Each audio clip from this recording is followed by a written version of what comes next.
चीजों को छोड़कर हम परमेश्वर के साथ उपवास करें, प्रार्थना करें, ताकि परमेश्वर हमारे घर में, हमारे जीवन में, हमारी कलीसिया में अपनी आशीष को ले ले। हालेलुया। एक माँ बाप की बहुत बड़ी जिम्मेदारी होती है अपने घर को ऑर्डर में रखने की। हालेलुया। वैसे लीडर्स लोग, आपकी भी एक जिम्मेदारी होती है अपनी कलीसिया को एक ऑर्डर में रखने के लिए। हालेलुया। मेरे प्रियो, इन दिनों मैं बहुत सी जगहों पर ट्रैवल किए हैं, बहुत से देशों के अंदर ट्रैवल किए हैं, बहुत सी कलीसियाओं के अंदर गए हैं, लेकिन आज मालूम है प्रॉब्लम क्या होती चली जा रही है।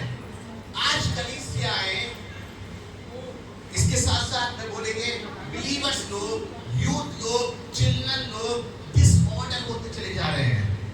डिसऑर्डर क्या हो रहा है? आज हर जगह पे फैशनेबल चर्च तो मिल रहे हैं, मॉडर्न चर्च तो मिल रहे हैं, स्पिरिचुअल चर्च नहीं मिल रहे हैं। स्पिरिचुअल बातें उनके जीवन से गायब होती चली जा रही है। कलीसिया आज स्पिरिचुअल नहीं है, लेकिन मॉडर्न है। कलीसिया में हर प्रकार का फैशन देखने को मिल रहा है, लेकिन कोई जवान उनका प्रोफेसाई नहीं कर रहा, कोई व्यक्ति भविष्यवाणियां नहीं कर रहा, किसी के द्वारा चंगाई नहीं हो रही, किसी की प्रार्थना असर नहीं कर रही। क्यों? क्योंकि उनका जीवन कलीसिया ऑर्डर में नहीं है। मेरे ख्याल से परमेश्वर फैशनेबल चर्च को लेने नहीं आ रहा, परंतु एक ऑर्डर में कलीसिया है तो उसको लेने के लिए। मेरे प्रियो, आउटसाइड बहुत फैशन है जो हमारे ऊपर इन्फ्लुएंस कर रहा है, लेकिन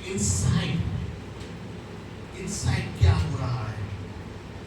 don't bring the fashion inside, but bring the spirituality outside. समझ में आया नहीं? फैशन को अंदर मत लेकर के आओ, परंतु आत्मिकता को बाहर लेकर के जाओ। हालेलुया। मेरे ख्याल से हो सकता है एक चीज बोले, मैं फैशनेबल लड़कियां आपके लिए बोले देखने में अच्छी लग रहे हैं, लेकिन बाहर जब कोई किसी की शादी की आती है तो वो सोचता है बॉडी कवर करने वाली, सुशील, यही गुणों को देखता है। सही कह रहे हैं? आप फैशनेबल हो सकते हैं, देखने में सुंदर हो सकते हैं, लेकिन परमेश्वर या कोई व्यक्ति जो देखता है, वो देखता है कि किस प्रकार से बातें करता है, किस प्रकार से पहनावा पहनता है, और उस हिसाब से वो एक व्यक्ति को अपने घर के अंदर वेलकम करता है, अपनी लाइफ के अंदर वेलकम करता है। इसलिए क्योंकि उसको फैशनेबल नहीं, परंतु एक सुशील क्या चाहिए? वाइफ चाहिए अपने परिवार के लिए। मेरे प्रियो, आज यहाँ की बात में करें तो इसीलिए परमेश्वर फैशनेबल चर्च नहीं, परंतु एक ऑर्डर में चर्च को देख रहा है। मेरे प्रियो, हम किसी के ऊपर दबाव नहीं डाल सकते, आप कवर करो या नहीं करो, आप कपड़े कैसे पहनो या ऐसे पहनो या वैसे पहनो, ये खुद की चॉइस है। हालेलुया। ये आपकी चॉइस है। मैं आपको दबाव डाल करके नहीं कह सकते आप ऐसे बनो या वैसे बनो, लेकिन ये आपकी खुद की चॉइस है। What I want to show as a followers of Jesus, यीशु मसीह के पीछे चलने से, यीशु कहता है अपना क्रूस उठा के पीछे चलो। उसका मतलब क्या है? हालेलुया। मत होने दो कि बाहर का प्रभाव आपके जीवन के ऊपर डाले, आपके दोस्तों का प्रभाव आपके जीवन के ऊपर डाले, परंतु होने दो कि आपका प्रभाव दूसरों के ऊपर डाले। दूसरे लोग कहने पाए, दूसरी लड़कियां कहने पाए, दूसरे लड़के कहने पाए, मुझे भी इसकी तरह बनना है, मुझे भी इसकी तरह बनना है। हालेलुया। फिर वो पूछेंगे तुम ऐसा क्या करते हो, फिर तुम कहोगे क्या? मैं अपना जीवन परमेश्वर के साथ ऑर्डर में रखते हैं। हालेलुया। अगर आपका जीवन ऑर्डर में है, परमेश्वर आपको आशीषित करेगा। यीशु ने बोला पत्ती करके बैठा दो। जब वो ऑर्डर में आ गए सारे लोग, तब आशीष आना चालू हो गई। जब आपका जीवन ऑर्डर में आ जाएगा, आशीष आना चालू हो जाएगी। जब आपकी कलीसिया ऑर्डर में आ जाएगी, आशीष आना चालू हो जाएगी। हालेलुया। हालेलुया। परिवारों को ऑर्डर में आना है। आपका परिवार आशीषित नहीं हो रहा, क्यों नहीं हो रहा? क्योंकि वो ऑर्डर में। आज आपके पास प्रार्थना करने का फैमिली टाइम नहीं है। आज एक बच्चा इस कमरे में खाना खाता है, दूसरा बच्चा उस कमरे में खाना खाता है, माँ बाप खुद बच्चों के साथ बैठ करके खाना नहीं खाते, तो कहां से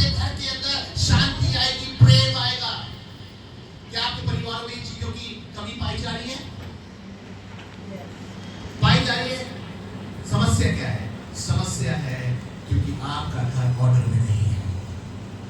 एक वीडियो में देख रहे थे, उसमें था एक माँ आती है, क्या करती है, सबके सामने प्लेट को लेके जाती है, सब अपने मोबाइल उसमें डाल देते हैं, और जब सब मोबाइल डाल देते हैं वो लेकर चली जाती है, फिर खाना सबको परोसा जाता है। आज क्या है, एक हाथ में मोबाइल है और एक स्पून से खाना खा रहे हैं, परंतु मोबाइल से बात कर रहा है, तो परिवार में प्रेम कहाँ आएगा? एक व्यक्ति उस कमरे में खाना खा रहा है, वह कहता है सबसे प्रिय खाना एक ऐसी चीज है जिस जगह पे आप घंटों समय बिता सकते हैं, बातचीत कर सकते हैं। क्योंकि मुझे मालूम है, जब मैं ट्रेनिंग सेंटर था उसके अंदर रात में खाना खाने बैठते थे, सुबह की चाय पी के टेबल से उठ रहे हैं, सारे जो लीडर्स लोग उनके साथ बातें करते करते करते करते ये क्वेश्चन वो क्वेश्चन ये क्वेश्चन वो क्वेश्चन आंसर देते देते सुबह की चाय भी बना लो, फिर मैं उनके सोने के लिए जा रहा हूँ। मेरे प्रियो, मैं आपको बताएं, एक ऐसी जगह है आपके परिवार, आप तो बोले थे कि आपके परिवार को एक साथ लेकर के आइए, कोई अकेले अकेले खाना नहीं खाएगा, सब एक साथ में आओ, सब बैठ करके साथ में खाना खाएंगे। मेरे ख्याल से अब सारे लोग शाम को एक साथ एक जगह पे इकट्ठे होते ना, होते हैं। वो समय अपने परिवार को एक ऑर्डर में लेके आओ। हालेलुया। परिवार को खाने के ऑर्डर में आना है, उसके साथ प्रार्थना के ऑर्डर में आना है, उसके साथ उपवास के ऑर्डर में आना है, उसके साथ वचन को पढ़ने में ऑर्डर में आना है। कैसे? मत प्रचार करो, 2 आयत तो पढ़ोगे, 2 आयत तो पढ़ोगे, 2 आयत तो पढ़ोगे। ये ऑर्डर कलीसिया अपने घर के अंदर लेके आओ, तब आपके घर के अंदर शांति रहेगी, प्रेम रहेगा, आशीष रहेगी, हालेलुया, खुशी रहेगी, आनंद रहेगा, जब आपका घर ऑर्डर में रहेगा।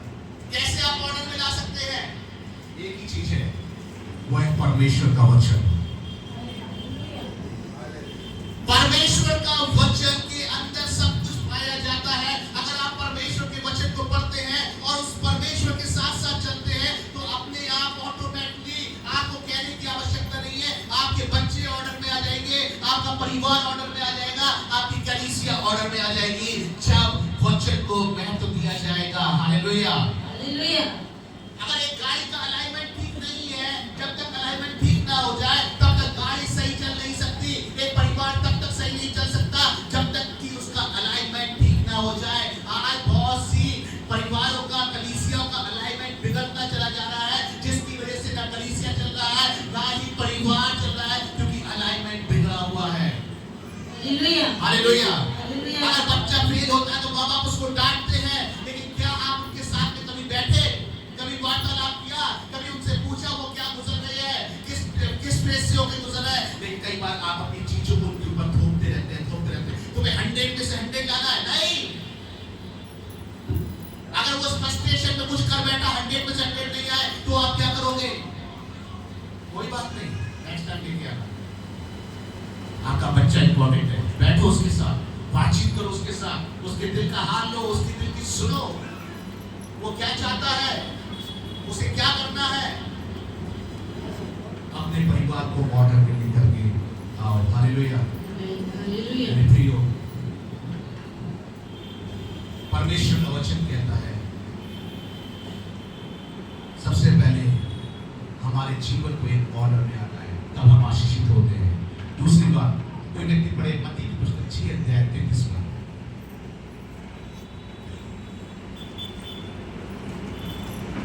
मत्ती की पुस्तक 6 अध्याय 33 में, इसलिए पहले तुम परमेश्वर के राज्य और उसके धन की खोज करो, तो ये सब वस्तुएं भी तुम्हें मिल जाएंगी। परमेश्वर का वचन कहता है सबसे पहले तुम उसके राज्य की खोज करो, तो ये सारी वस्तुएं तुम्हें मिल जाएंगी।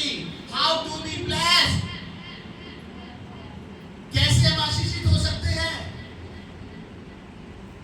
हम इससे आशीषित नहीं होते अगर हम चीजों की खोज करते हैं, परंतु परमेश्वर कहता है मेरे राज्य की खोज करो, तो सारी चीजें तुम्हारे जीवन के अंदर ऐड होती चली जाएंगी। Hallelujah, hallelujah, hallelujah. मैं अपने वचन नहीं, परंतु परमेश्वर के वचन बता रहे हैं आपको। अगर आपको परमेश्वर कहता है अगर तुम मेरे राज्य की खोज करते हो, तो केवल तुम आशीषित नहीं होगे, परंतु जरूरत से ज्यादा तुम्हारे पास होगा। सारे लोग में जरूरत से ज्यादा। हालेलुया। यीशु ने जब 5000 को खिलाया तो 12 टोकरे बचे ना, खाली नहीं, भरे हुए, भरे हुए। हालेलुया। जरूरत से ज्यादा तुम्हारे पास होगा, लेकिन जब तुम सबसे पहले परमेश्वर के राज्य की खोज करते हो तो हालेलुया। हमें परमेश्वर के राज्य की खोज करना है, तब परमेश्वर हमारे जीवन के अंदर सारी बातों को ऐड करना चालू कर देगा। आज में देख रहे हैं बहुत से लोग परमेश्वर में जब शुरुआत में आते हैं तो बहुत एक्साइटेड होते हैं, बहुत डेडिकेटेड होते हैं, लेकिन जैसे जैसे समय बीतता जाता है उनका डेडिकेशन खत्म होता चला जाता है, उनकी चीजें खत्म होती चली जाती है। हालेलुया। मेरे प्रियो, हमारा डेडिकेशन, हमारा परमेश्वर के प्रति प्रेम कभी भी कम नहीं होना चाहिए। दुनिया उलट पुलट होती रहेगी, हमारे साथ कलीसिया में आने वाला आज आएगा कल नहीं आएगा, बहुत सी बातें दुनिया के अंदर होती रहेगी, लेकिन तुम परमेश्वर के राज्य की खोज करना बंद मत करो, तुम प्रार्थना करना बंद मत करो, तुम वचन पढ़ना बंद मत करो, तुम सेवा करना बंद मत करो, क्योंकि ये चीजें तुमको मनुष्य से नहीं परंतु परमेश्वर से मिली है। तुम्हें मनुष्य ने नहीं परंतु परमेश्वर ने चुना है तुम्हारे जीवन को आशीष देने के लिए, ताकि तुम दूसरों के लिए आशीष का कारण बनो। हालेलुया। मेरे प्रिय, कुछ भी होता है अपने जीवन को एक ऑर्डर में लेकर के आओ कि सबसे पहले मैं परमेश्वर के राज्य की खोज करेंगे। हालेलुया। हालेलुया। हालेलुया। हालेलुया। मेरे प्रिय, उसके साथ साथ कोई पढ़े मेरे साथ 28 का 1 पढ़ दो, व्यवस्था 28 का 1 पढ़ दो।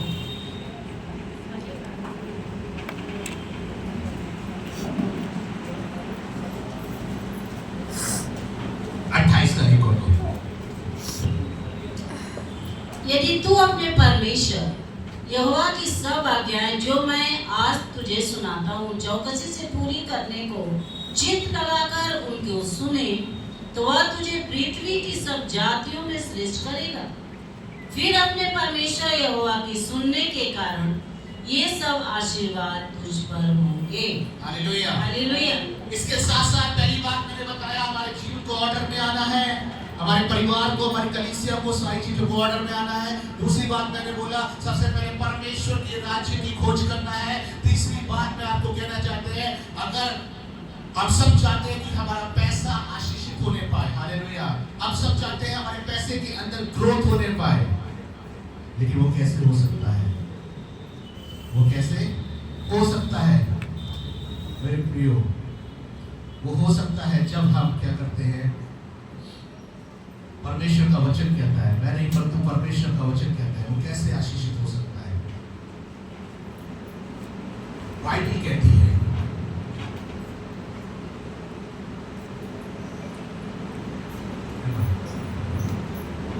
आपको पता है, बाइबल कहती है, प्रभु का वचन लिखा हुआ है, परमेश्वर चाहता है कि हम सबके पास सबसे पहला स्थान परमेश्वर को देना होने पाए। हालेलुया। हम कैसे सबसे पहला स्थान परमेश्वर को दे सकते हैं? मलाकी की पुस्तक हम सब जानते हैं, उसमें लिखा हुआ है, सारे दशमांश परमेश्वर के भवन में ले आओ ताकि भोजन और वस्तु रहे। फिर देखो मैं क्या करते हैं, तुम्हारे आशीष की जरूरतों को खोलते हैं। इसके साथ साथ मैं टिड्डियों को भड़केंगे ताकि वो तुम्हारी फसल को ना खाने पाए। हालेलुया। तुम्हारी फसल को ना खाने पाए। मान लीजिए जैसे ये तो वाटर है, लेकिन मान लीजिए एक सेब है या रोटी है या ब्रेड है, मान लीजिए ये ब्रेड है। अब क्या हो रहा है, हमारा जीवन जो परमेश्वर ने ठहराया वो एक ऑर्डर में नहीं है। तो परमेश्वर कहता है, हो सकता है तुमने क्या किया है, मान लीजिए ये क्या है, अलमारी है, क्या है ये, एक अलमारी है, और मैंने क्या किया, अगर बच्चों को उसमें चिप्स के पैकेट, मेरी ब्रेड, ये सारी चीजें यहाँ पे रख दिया। और क्या होता है, मैं सोचते हैं यहाँ पे सबसे ज्यादा सेफ है, सबसे ज्यादा सेफ है। कई बार आप देखेंगे, उसके बाद क्या होता है, आप घर लौटते हैं, अरे यहाँ तो बिस्किट का पैकेट तक गायब है, यहाँ तो नमकीन का पैकेट तक गायब है, यहाँ तो मिठाई का डिब्बा था फ्रिज में गायब है। पता चला वो किसी ने खा लिया। बाइबल कहती है, तुम अपने लिए पृथ्वी पर धन इकट्ठा मत करो जहां पे कीड़े और मकोड़े खाते हैं।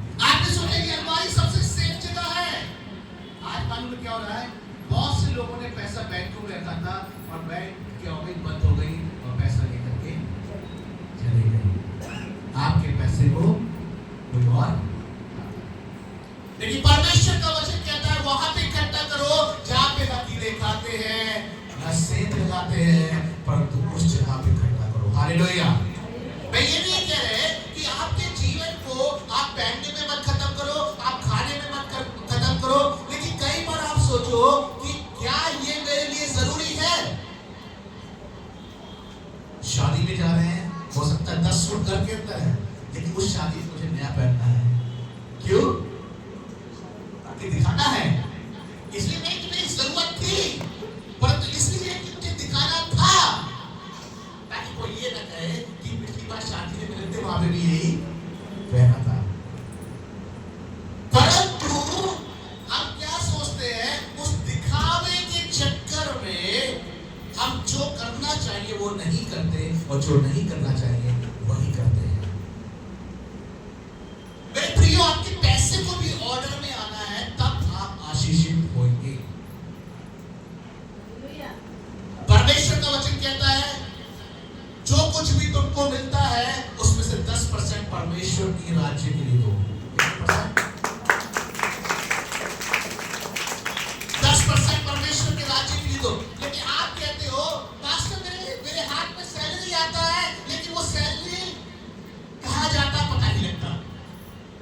हमारे पास पैसा तो बहुत आता है, लेकिन वो पैसा कहाँ जाता है पता नहीं लगता।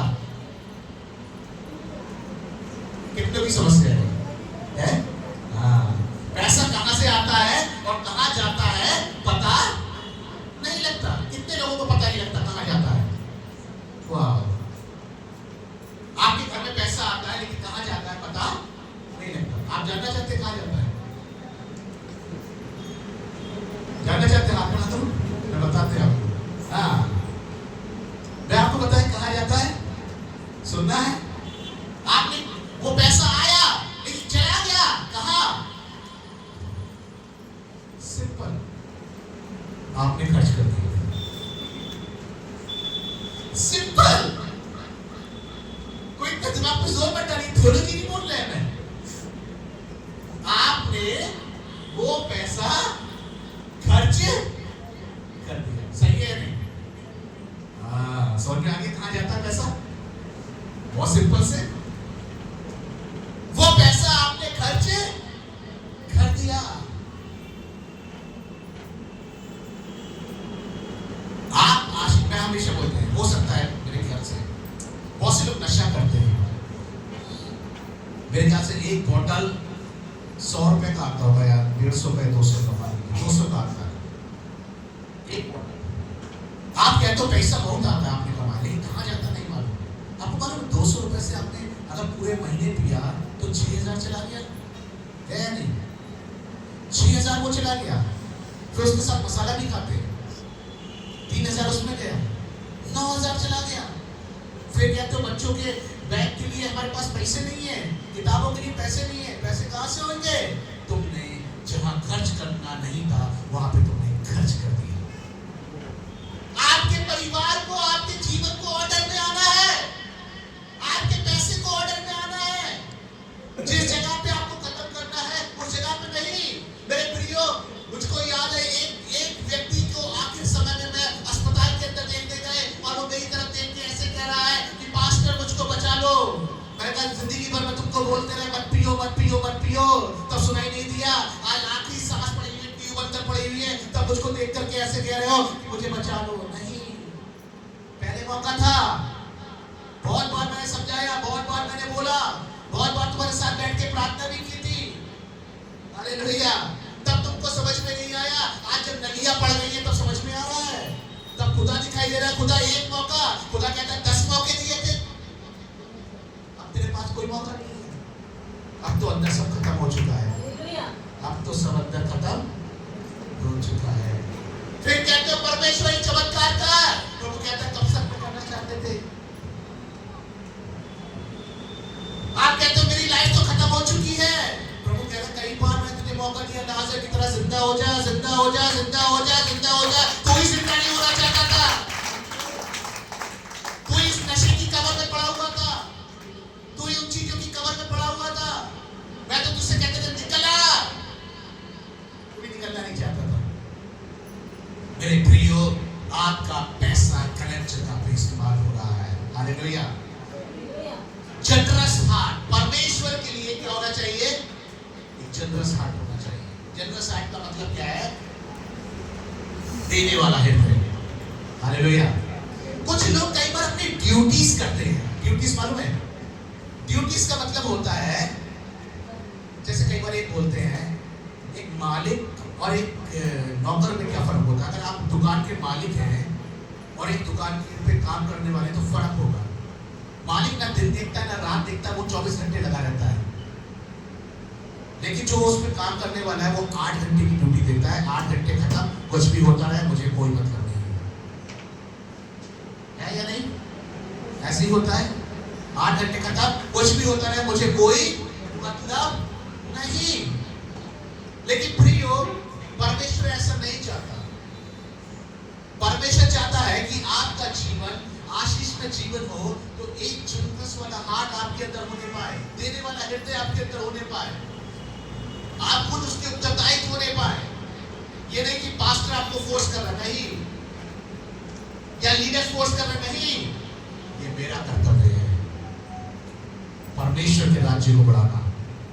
प्रभु ने मुझे आशीष दिया ताकि मैं दूसरों के लिए आशीष का कारण बने। हालेलुया। हालेलुया। हालेलुया। दूसरों के लिए आशीष का कारण बने। परमेश्वर एक हृदय, जो देने वाला हृदय होने पाए। मेरे प्रियो, केवल एक ड्यूटीज को मत कीजिए। ड्यूटीज क्या है? मुझे अपने कमाई का 10% देना है, आपने दे दिया, ड्यूटी खत्म। मुझे इस जगह के लिए 10,000 देना था, मैंने दे दिया। हम इसके ओनरशिप लेना है कि हम कलीसिया के साथ खड़े हैं। हम जनरस हार्ट से परमेश्वर के राज्य को देंगे। कल लाल बहादुर जी मुझे लखनऊ से लेने गए और बोले कि संडे को देखेंगे कितना अमाउंट है। मैंने कहा आपने मुझे वहां से बुला लिया और अभी भी कितना अमाउंट है। हालेलुया। मेरे प्रियो, आज इस बार खड़े होकर मैं फिर बोल रहे हैं, कल काजी का आईबारी होना है, परसों जमीन को लिखा जाना है। हमें एक जनरस हार्ट की जरूरत है, जो आज खड़े होकर के बोले, जो कभी कभी है, आइए मिल करके खड़ा रहे। ड्यूटीज मैंने पूरी कर दी है, अब मेरा जनरस हार्ट का समय है, जो मेरे परमेश्वर के लिए करने की आवश्यकता है। ब्लेसिंग तब आती है जब हमारा पैसा एक ऑर्डर में आता है। जो परमेश्वर का है वो परमेश्वर को दो, जो आपका है वो आपके लिए होने पाए। हालेलुया। इसके बाद आता है लास्ट पॉइंट, मेरे साथ निकाल लीजिए, लिखा हुआ है मत्ती की पुस्तक 6:6 पर, लास्ट पॉइंट, आशीषित होने का। पहली बात, जब हमारा जीवन ऑर्डर में होता है हम आशीषित होते हैं। दूसरी बात, जब हम परमेश्वर के राज्य की खोज करते हैं तब हम आशीषित होते हैं। तीसरी बात, जब हम अपने पैसे को ऑर्डर में लेकर के आते हैं तब हमारा खेत आशीषित होता है, हमारी जॉब आशीषित होती है, हमारा बिजनेस आशीषित होता है, जब हम उसको ऑर्डर में लेकर के आते हैं। फिर है मैथ्यू 6:6, मत्ती लिखित सुसमाचार 6:6 पर, परंतु जब तू प्रार्थना करे तो अपनी कोठरी में जा और द्वार बंद करके अपने पिता से जो गुप्त में है प्रार्थना कर, तब तेरा पिता जो गुप्त में देखता है तुझे प्रतिफल देगा। तुझे प्रतिफल देगा। अगर आप हालेलुया। परमेश्वर से प्रतिफल पाना चाहते हैं, आशीषित पाना चाहते हैं, तो परमेश्वर कहता है तू अकेले में जा, द्वार को बंद कर, घुटने टेक, प्रार्थना कर और मैं तुझे प्रतिफल देंगे। हम सब प्रतिफल तो पाना चाहते हैं, लेकिन परमेश्वर के साथ समय बिताना नहीं चाहते, प्रार्थना करना नहीं चाहते। अगर हम प्रार्थना नहीं करते तो हमारा जीवन आशीषित नहीं होगा। ब्लेसिंग की स्टार्ट होती है वो सीक्रेट प्लेस में, जो परमेश्वर के साथ हम समय बिताते हैं। हालेलुया। एलीशा ने उस विधवा से क्या कहा था? तू घर जा, द्वार बंद कर, तेल उड़ेलना चालू कर, तब तेरी आशीष आना चालू होगी। हालेलुया। हालेलुया। हालेलुया। जितने लोग प्रार्थना नहीं कर रहे हैं, मैं आपको उत्साहित करना चाहते हैं, प्रार्थना करना चालू करो, प्रार्थना करना चालू करो। सीक्रेट प्लेस में परमेश्वर की आराधना करना चालू करो। सीक्रेट प्लेस में आप और परमेश्वर का संबंध जहाँ पे हो सके, जहाँ से आप उससे बातें कर सको, जहाँ पे अपनी बातों को उसको बता सको, वो जगह को तैयार करो और उस जगह पे बैठ करके प्रार्थना करो। तब आपका परमेश्वर जो आपको देखता है वो हालेलुया। हालेलुया। मेरे प्रियो, उस सीक्रेट प्लेस में हमें जाने की आवश्यकता है ताकि हमारा जीवन आशीषित हो सके। तो तैयार करने की आवश्यकता है ताकि वो पवित्र आत्मा हमारे जीवन के अंदर काम कर सके, ताकि वो पवित्र आत्मा हमारी कलीसिया में काम कर सके, ताकि वो पवित्र आत्मा हमारे परिवारों में काम कर सके। हमें उस सीक्रेट प्लेस में जाना है, हमें प्रार्थना करना है, उसके साथ संगति करना है ताकि हम उसकी आशीषों में आगे बढ़ सके। हालेलुया। हालेलुया। हालेलुया। परमेश्वर का वचन कहता है हमें ऑर्डर में आना है। उसका वचन कहता है हमें उसके राज्य की खोज करना है। उसका वचन कहता है कि हमें सीक्रेट प्लेस में उससे प्रार्थना करना है। आइए अपनी आंखों को बंद करें। अगर आपके अंदर किसी भी बात की कमी पाई जा रही है